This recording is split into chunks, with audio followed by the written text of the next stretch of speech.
European nations continue to dominate the top of Bloomberg's Covid Resilience Ranking this month. Ireland remains in #1 position. That's even as cases rise. Let's get more on this with Sam Fazeli, Senior Pharmaceuticals Analyst for Bloomberg Intelligence. Sam, just give us a lineup of where things stand. Southeast Asia is still doing very badly in terms of its handling of COVID-19. European nations, Ireland at the top. How are they different in terms of their approach?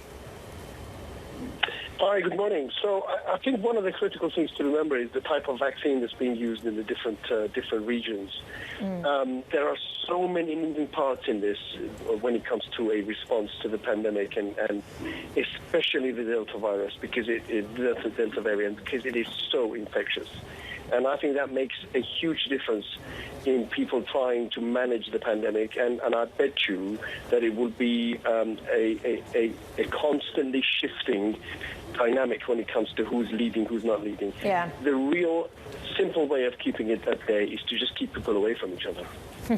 Well, Sam, here in the U.S., we of course also got news overnight that the FDA advisory panel has recommended the Pfizer vaccine for children ages 5 through 11. What would vaccinating that portion of the population mean for the effort toward herd immunity and ending the pandemic? Yeah, so I think children do have their own risk of COVID, and clearly you can see that in the hospitalization rates and some other aspects of the number of cases, etc. But of course, it's a far, far lower risk than adults have. So the question really ends up, and it was a unanimous vote. It was 17 yeses and 1 abstention.